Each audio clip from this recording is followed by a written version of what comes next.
talking. It sure feels good. Good day. How are you? Nice to see you. Better to meet you here at Social Hour. Gee, we are getting a lot of time. I love it. Thank you. Just a few months ago, voters across Canada and here in Fredericton, Oromocto were singing from a different songbook.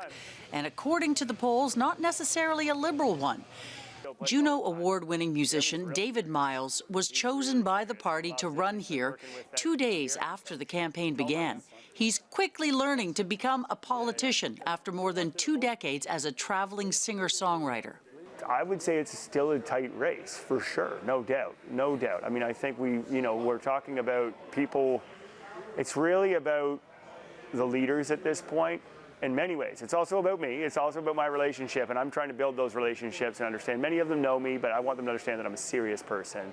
I'm pragmatic, and I'm a person that, I'm trying to build long-term trust with the constituents. But I also think that nationally there's another thing that's going on in people's minds, which is there's a new leader.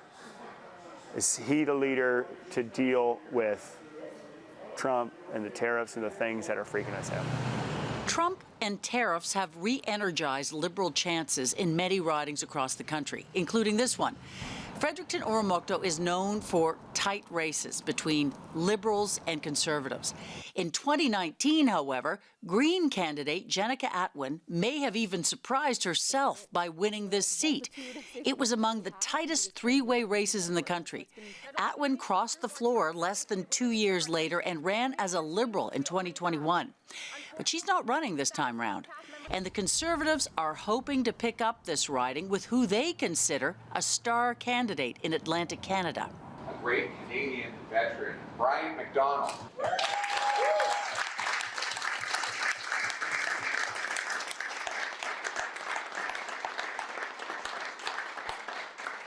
Brian has been working with me to develop our Canada First Veterans Support Plan, which will include a whole lot of things. We're going to boost support for helmets to hard hats for our younger veterans who want to take their skills from the forces into the civilian economy with more powerful paychecks that have fewer clawbacks, and they keep more of that money for themselves. Is it time to put Canada first for a change? Brian Macdonald is a former provincial cabinet minister and an advisor to the federal defense minister. He had a long career in the military. That's significant here in Fredericton Oromocto, which includes the residential part of Canada's second largest military base, CFB Gagetown. For military families here, accessing health care and mental health supports has been challenging, much like it is across the province. Both the Conservative and Liberal Party leaders have emphasized the importance of investing in the military. The Veterans Affairs Department is going to support veterans rather than acting like an insurance company that tries to find a way to say no. We will move immediately to fill the Canadian Armed Forces shortage of over 14,000 members by modernizing our recruitment process, giving Canadian Forces members a raise, building new on-base housing, improving access to doctors, mental health services, and childcare. Brian Macdonald has been the official Conservative candidate in this riding now for well over a year, and he's been busy campaigning and knocking on doors, working to win this seat. But when our team reached out to him in his campaign for an interview or even a comment, we have not heard back at all. My name is Donald Wright. I am a professor of political science at the University of New Brunswick in Fredericton. It's the capital city. So it's got 2 universities, it's a government town, it's a CBC town. So the voters tend to swing a little bit more progressive, liberal, but it's also got Oromocto, which is a base gauge town is there. And there the voters might swing a little bit more conservative. So right now it's a riding that could go either way, liberal or conservative. It was redrawn since the last election. And so that redrawing has cut off a few smaller communities, Sheffield, Majorville, Burton. And so that might favor the Liberals at the end of the day, that it's concentrating that center-left progressive vote. Well, like every country, or every city in the country, we have our problem with fentanyl and homelessness. It's tragic what you see downtown Fredericton. And people are very concerned about the rising crime rates they're very concerned about. Other things are affordability.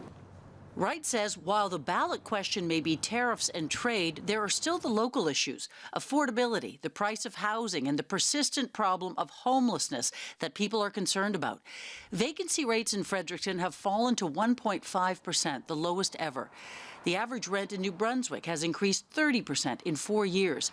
This puts pressure on housing supply and the ability of people to pay for shelter. So I was homeless for 5 years. I was subsidized before that. The place I was renting from decided not to subsidize anymore, so 72 people were evicted at the same time I was. It wasn't for anything we did. And to get back from that, I was homeless 5 years. So when people move in here, they get a fridge full of food, cupboards full of food, cleaning supplies, they get everything because they come in with mostly homelessness. Marcel Lebrun is a local tech entrepreneur and philanthropist. He's come up with an innovative way to get dozens of people off the streets for good. With a personal investment of over $4 million, he built this 12 neighbors community. He committed to building 100 homes within 2 years, and he reached that goal in April 2024 with the support of the community. Now his model is being replicated in other cities across the province. So this looks like a tiny home community, but what you can't see is the social infrastructure that we built here that helps people move ahead toward independence in their lives. So the first thing is how do you help people who've been chronically homeless to achieve and maintain housing stability? All the things that you need to do to stably maintain your home. So, you know, paying your rent and getting along with your neighbors and those things. Tell me what governments can be doing. We're in the middle of an election, and that's why and housing is an issue across the country. Tell me about your thoughts on that. Well, I'm a big fan of, as a taxpayer, investing in rent subsidies. Because if you live on social assistance at $600 a month, where are you going to find rent? And so a rent subsidy is still a lottery ticket. They're scarce, and their wait lists are very long to get one. And the business case is tremendous for us as taxpayers because it costs us about $70,000 a year in public safety, healthcare, all public service expenses, policing, to support someone living outside. So if I provide a rent subsidy and just save one night of someone in the hospital, we get our money back just like that. So the business case is incredible. How has this changed your life? It's a good community, and it just, I work here, so I got that. So I got to work, I got to be warm. You know, 5 years feels like a death sentence, and I feel for all homeless people, and I think everyone in Canada needs to have a home. And whatever we're building and whatever we're doing here needs to be done everywhere, you know. Greener Village is Fredericton's food bank. CEO Alex Boyd tells us that nearly 10% of residents in this riding are food insecure and rely on the food bank to make ends meet. This organization is also innovating to make a dent in the chronic need for its services. We've also developed programming that supports our food bank. So we have a Class 5 learning kitchen. We have a growing program where we grow vegetables for clients. We also teach clients how to grow their own vegetables. We have our unique boutique, which is a clothing bank, but also serves the community as a thrift store to get used product back out instead of going into the waste cycle. And most notably, we have a big project that's just at the beginning stages now to build Canada's first perishable food rescue center. So a specific building designed to take food that's destined for waste, that's still good quality and healthy, and repurpose it into frozen product that can be distributed throughout the provincial food bank network. Affordability and food insecurity are also top of mind for students. My name is Drishtan Varma, and I'm the president of the UNB Student Union in Fredericton. What issues are on students' minds? Yes, like number one thing we've been hearing all years, affordability as a whole, and a lot of things tie into affordability, of course, whether that's affordable housing, transit, food insecurity is some issue students face as well. For example, we ran a survey earlier this year, asked students how much do you pay for rent and how many roommates do you have. Average response was most students are rooming with 5 people and still paying anywhere from $700 to $900 a month in rent. So it's still a significant amount. I think the housing issue is really interesting. I think the idea of the government getting into housing like they did after the war, that's what, that was one of the announcements. I thought that was a really interesting announcement. Like, we in Fredericton have so many examples of houses that were built between 1944 and 1949. After the war, veterans were coming back. This This was a crisis, a national crisis, much like we're facing right now. There was a shortage of housing, and the government got into building homes, affordable homes for these veterans and their families. We need to build affordable housing at a scale we haven't seen since the Second World War. My government is going to do that. The new Conservative government that will axe taxes, build homes, produce our resources, rebuild our military, and make our country strong in the face of the American threat. My name is Pam Allen-Leblanc, and I'm the Green Party candidate in the federal election for Fredericton and Oromocto. You know, affordability is one of the ones that comes up first, and that covers so many areas. We've got housing, we've got students who are struggling with student debt, we've got people that are having to choose between groceries and power bills and rent, and we've got a lot of homelessness. Allen-Leblanc says since this riding has gone green provincially and federally before, it could have been a contender. But she reluctantly admits that Mark Carney is the likely front-runner now. Carney is going to be the next prime minister, and he's likely to be the next prime minister with a majority government.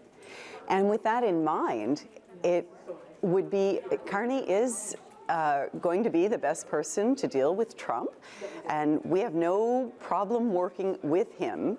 However, he is riding a honeymoon wave right now, and we all know that those waves crash. And it's going to be really important for people in ridings like this that could go green to consider voting for a green candidate to hold governments accountable.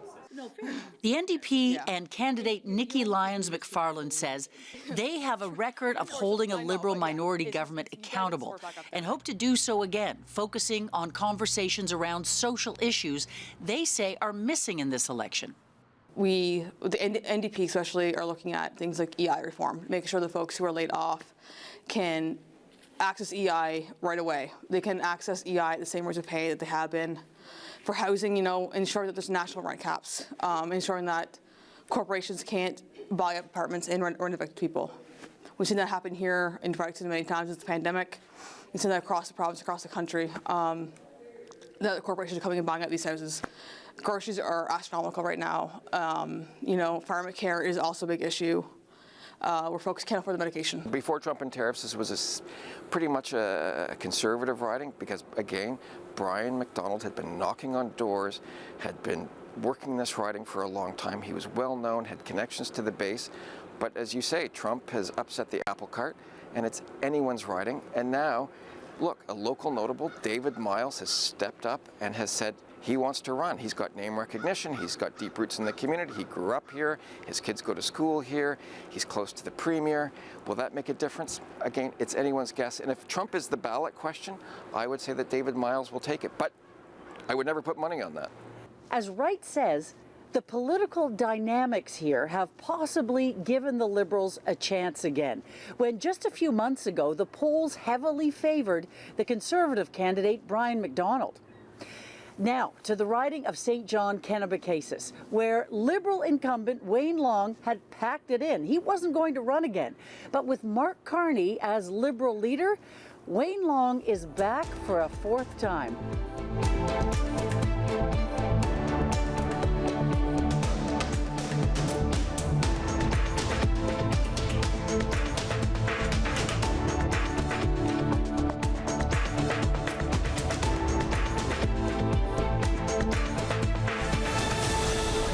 Jeff, step right up. Thank you. Thanks for the support, man. Appreciate it. You know that. Yeah, appreciate it. There you go. Thank you. Yeah, thanks for coming. Well, I don't think it was any secret. I was on a little bit of the outside looking into the party. I mean, I was the first MP in Canada to call for Prime Minister Trudeau to step down in June. And I just felt the party was too beholden to the NDP. It had gone too far to the left. I'm more of a centrist. So I was just like, you know what? No harm, no foul, time for me to pack it in. I'm a 10-year MP and time to move on. Mark Carney called me unexpectedly, actually the night before he announced he was going to run, and asked, he said, you know, basically I know you're a little bit on the outside looking in, and I know that you don't want to reoffer, but would you reconsider when I put my hat in the ring and win, hopefully?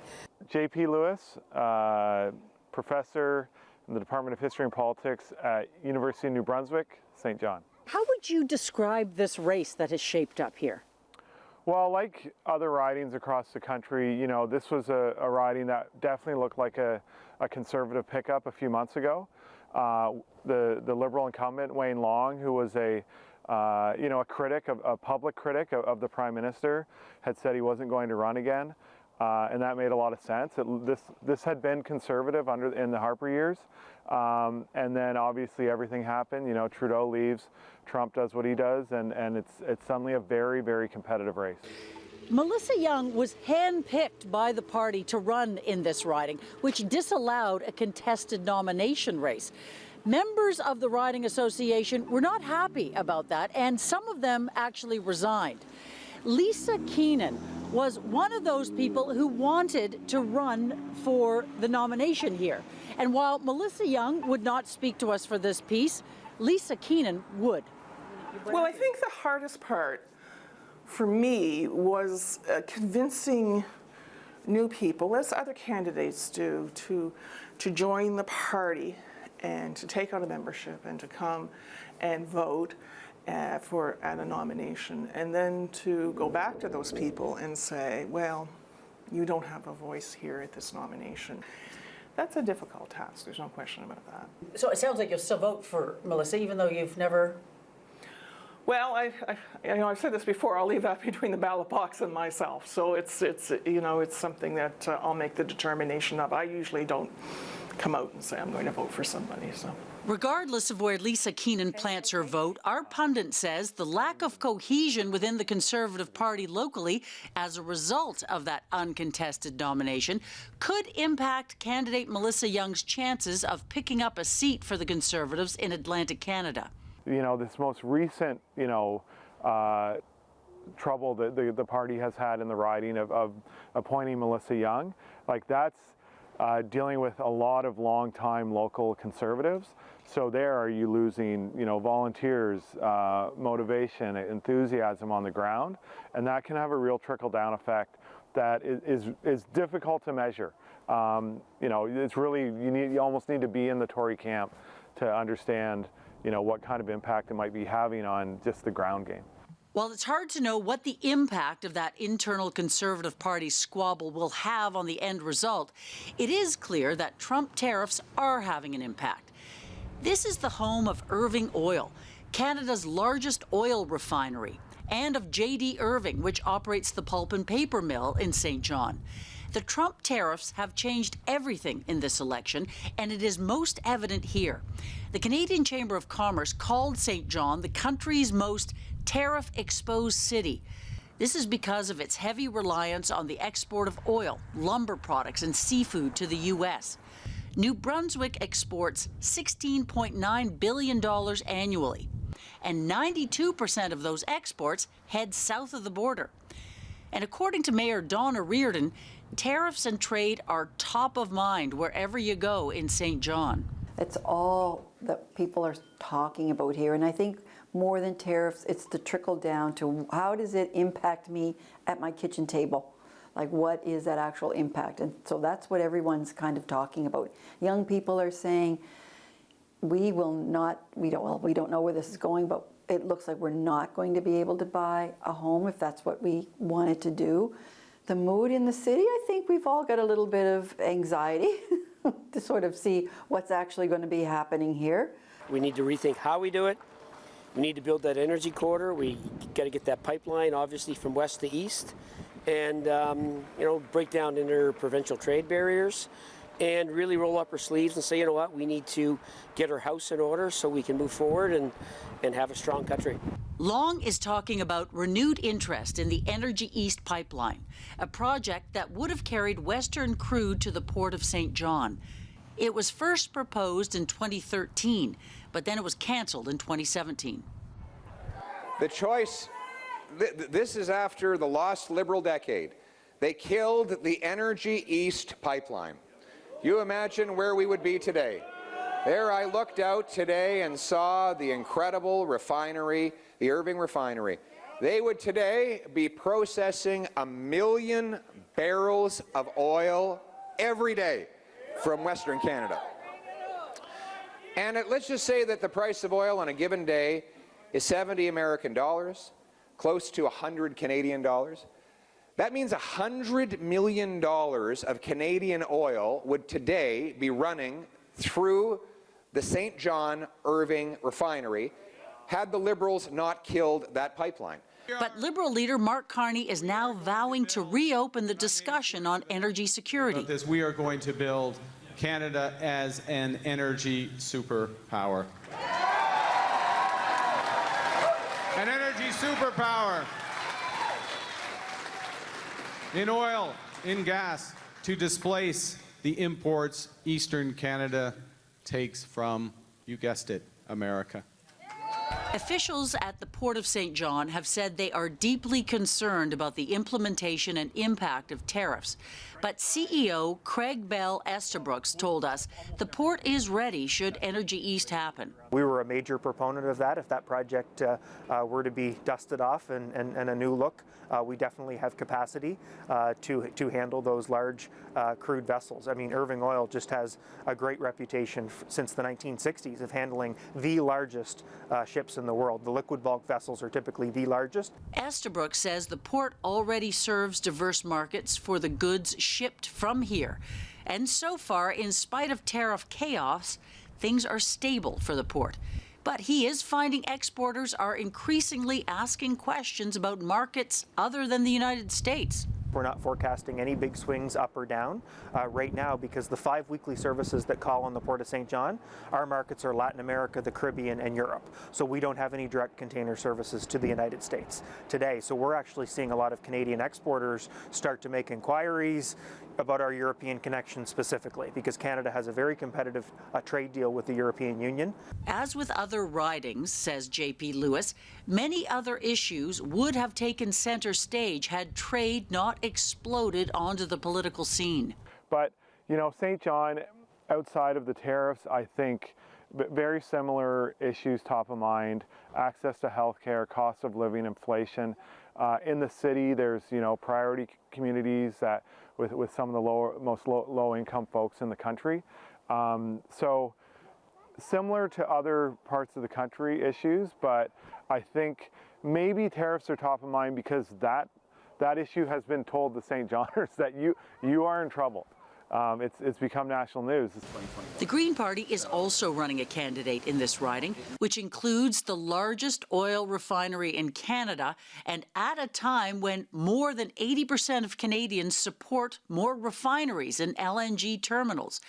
But Dave MacFarquhar wants to keep climate change on the ballot and give people another choice. There is definitely, there's a conflict between the Green Vision and the oil and gas industry here for sure, but I think that that's what creates an opportunity for us to appeal to people, right? There's not a strong, organized, base of working class politics here, and that is partly something that's been driven by the heavy presence of the Irvings and the non-sustainable industries that we've built up here that have driven our economy. And people more and more are dissatisfied with that, and they're looking away from that.